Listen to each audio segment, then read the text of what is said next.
So ఆ ప్రేమంలో ఉన్న సాయి పల్లవికి the maturity of action in this film ఎలా చూస్తారండి మీరు?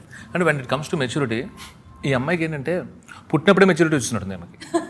అంటే మీరు ఆమె వయసుకి దానికి సంబంధం లేకుండా మాట్లాడుతుంటుంది ఆవిడ. ఫస్ట్ పాయింట్ ఏంటంటే ఏకసంతాగ్రహి అంటారు కదా, అలా ఆమె. సో నాకు అప్పటి వరకు తెర మీదే పరిచయం. సో ఈజీగా ఆమెకి తెర మీద పరిచయం ఉన్న వాళ్ళే కనిపెట్టేస్తారు. She's a fantastic actress. అలా షీఈ్ అ పుల్లర్. ఏ క్యారెక్టర్ అన్నా అలా చేస్తుంది అనేది మనకి స్క్రీన్ మీద పరిచయంతోనే చెప్పేయగలం. సో ఆమె బేసిక్గా ఏంటంటే ఆమె స్క్రిప్ట్స్ వినదండి, చదువుతుందన్నమాట. నాకు అంటే ఎనీ ఫిలిం మేకర్ పర్టికులర్గా మనకి చదివేటప్పటికన్నా నెరేట్ చేసేటప్పుడే ఇంకా చాలా క్లియర్గా చెప్పచ్చు అనేది ఏ రైటర్ డైరెక్టర్గానే ఉంటుంది. అక్క నువ్వు చదివితే నాకున్న ఫీలింగ్స్ మొత్తం పూర్తిగా పేపర్ మీద ఉండవు, నువ్వు నన్ను చూస్తే కదా అనేది నా ఫీలింగ్. నేను అరవింద్ గారు అడిగాను. అంటే ఈ ప్రాబ్లం చాలామందికి ఉంది. Okay okay, a film maker approach అయినా ప్లీజ్ సెండ్ స్క్రిప్ట్ అని స్వీట్గా అడుగుతుంది. నువ్వు ఎంత స్వీట్గా అడిగినా 50% అనేది లాస్ట్ ఇన్ ట్రాన్స్లేషన్స్తో వెళ్ళిపోతుంది. ఎక్కడ రాస్తామండి, రేడియో విన్నట్టు మొత్తం డీటెయిల్గా రాయలేము కదండి అనేది పాయింట్ అన్నమాట. నేను అరవింద్ గారిని ఏమన్నానంటే, అంటే నన్ను అప్రోచ్ అవ్వకముందు ఈయనకి ఆ కథ తెలుసు అంట. సో నేనేమన్నానంటే, సార్ నేను కన్విన్స్ చేయడానికి నేను కన్విన్స్ చేయడానికి ట్రై చేయను. బట్ ఆన్ పేపర్ కన్నా స్ట్రైట్ అవే నేను నెరేట్ చేస్తే ఆమెకి నేనేమనుకుంటున్నానో అర్థమవుద్ది. Then it's her thing. Reject చేస్తుందో యాక్సెప్ట్ చేస్తుందో ఆమె ఇష్టం అన్నప్పుడు అరవింద్ గారి మీద గౌరవంతో విన్నాను. ఫస్ట్ అది జాలండి. అంటే నాకేంటంటే విన్న తర్వాత రిజెక్ట్ చేసింది అనుకోండి, ఓకే, దట్స్ హర్ చాయిస్. వినకుండా చదివి వద్దనుకుంది అనుకుంటే ఇంకా లేదో నేను చెప్పాల్సింది ఉంది ఇందులో, అది పూర్తిగా పేపర్ మీద లేదు, నా ఎమోషన్స్ వేరు, నా ఇవి వేరు అనేది నాకు ఒక వెలితిగా మిగిలిపోయేది. బట్ థ్యాంక్ గాడ్ ఆమె వింటానంది. చెన్నైలో వెళ్ళి మీరు అసలు extremely good narrator, extraordinary narrator, definitely converse చేసేస్తారు. ఈ చిన్నపాటి పరిచయం మీరు డెఫినెట్లీ కన్వర్స్ చేస్తానని ఈమెను పెట్టుకోండి. ఈమె వేరే చాలా కష్టపడ్డారా? ఎన్నోసార్లు ఆన్ సెట్స్ కానీ మామూలుగా కానీ ఎన్నోసార్లు అరే నెక్స్ట్ ఎవరు వస్తారో కానీ ఇంతో సినిమా తీసేవాళ్ళు అని చెప్పి నవ్వుకునేవాడిని. చచ్చిపోతాం ఇంతో చేయాలంటే. ఎందుకు అంత కష్టం? ఎందుకు కష్టం అంటేనండి, అంటే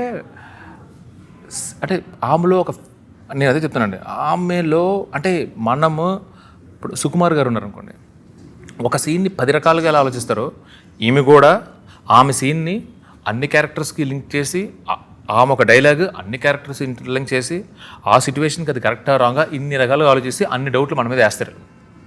మనకే డౌట్లు వచ్చేస్తాయి. బట్ ఇంటెన్షన్ అంటే మొత్తం ఫోకస్ అంతా సినిమా మీద ఉంటుంది. ఇట్స్ వెరీ గ్రేట్ అండి. మై కో-రైటర్ ఈమె. ఆమె ఒక డైలాగ్ ఆమెది కాదు, అది సినిమాది. అద్భుతం అసలు. సో డెఫినెట్లీ డైరెక్టర్ పేషెన్స్ కి పరాకాష్ట, but still that will be the best. వేరే లెవెల్ అండి. అంటే నన్ను అడుగుతున్నాను కదా, నన్ను అడిగితే అంటే ఇంకా తర్వాత ఎంతమందితో వర్క్ చేసినా కూడా అర్థమవుతుంది.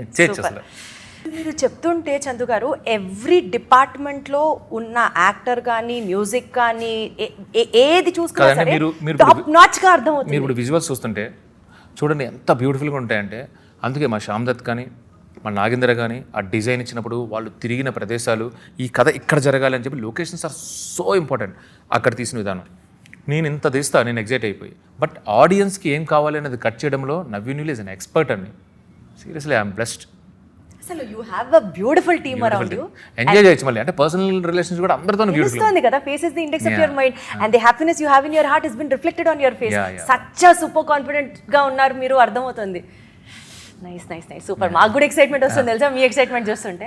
మా ఊర్లో ఉన్న కుక్కలన్నీ ఉత్తరానికి తిరిగిపోస్తే ప్రపంచ పటంలో పాకిస్తానే ఉండదు. అది అసలు ఆ డైలాగ్కి అసలు ఇంట్లో కూర్చొని టీవీల ముందర ట్రైలర్లు చూసింది అది చెప్పట్లో. బేసిక్ లవ్ స్టోరీ అండి.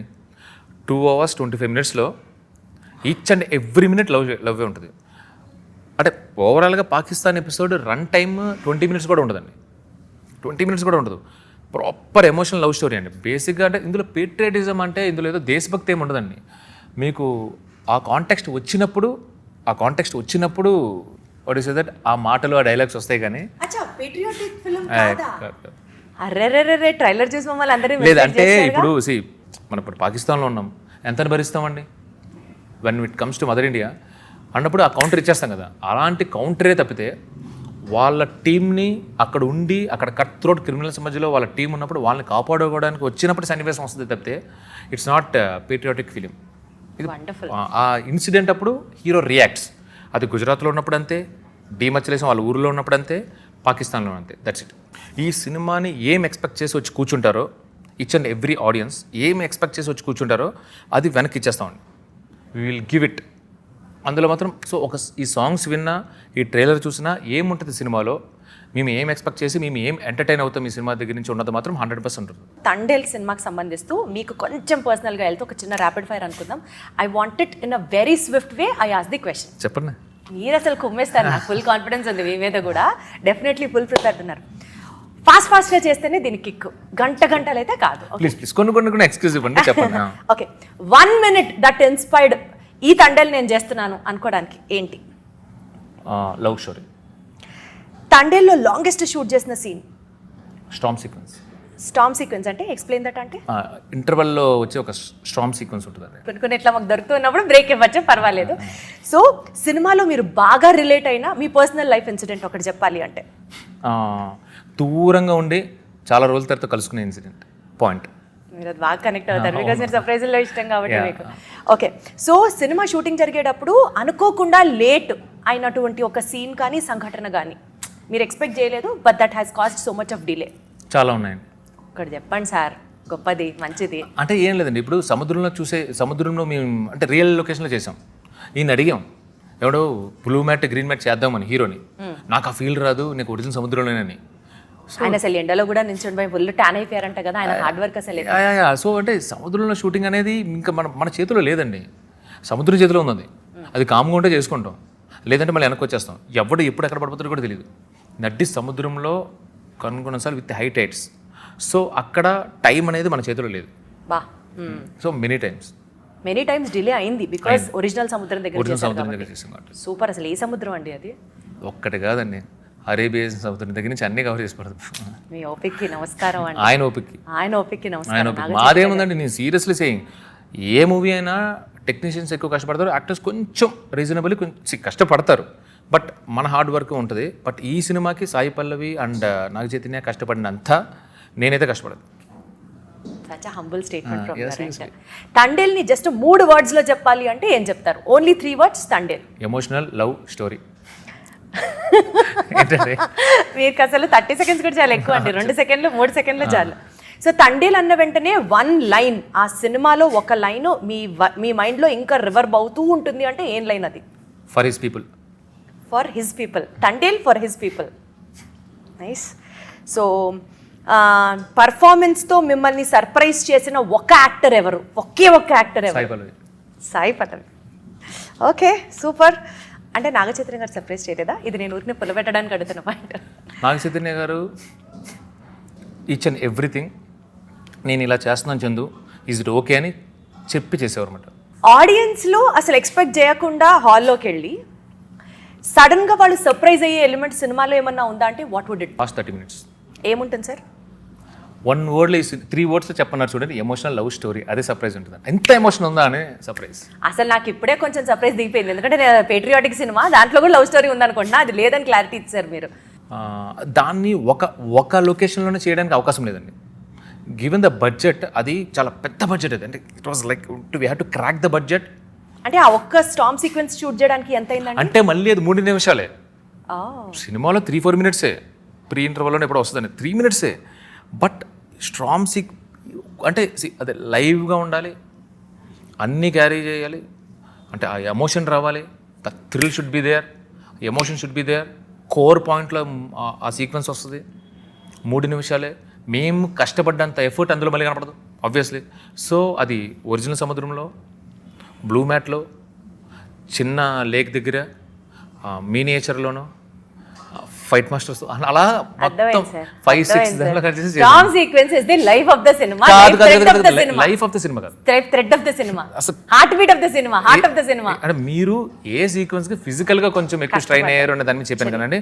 Heart of the cinema is last half an hour. Last half an hour ఈ సినిమా నేను చేశాను అని గర్వంగా మీరు సభాష్ అని అనిపించుకునే ప్రౌడెస్ట్ మూమెంట్ ఏంటండి? 4-5 ఉన్నాయండి చెప్పరా? ఈ సినిమాలో అది చెప్పేస్తే కథ చెప్పేసినట్టండి.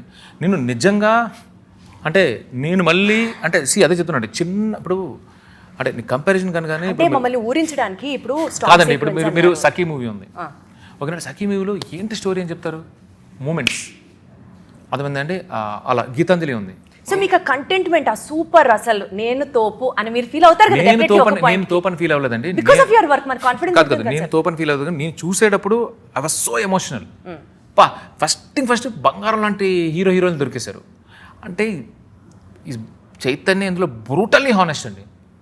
అంటే నాకు అర్థమైంది ఏంటంటే తర్వాత అది చైతు గారు కానీ సాయి పల్లవి గారు కానీ వాళ్ళు on screen off screen behind the screen on screen ఇద్దరు ఒకటేనండి. They don't act, they are very very very genuine persons అండి. ఆ జెన్యూనిటీ ఏదైతే ఉందో అది ఆన్ స్క్రీన్ కనబడడం వల్ల నేను రాసింది తీసింది ఎన్హాన్స్ అయింది.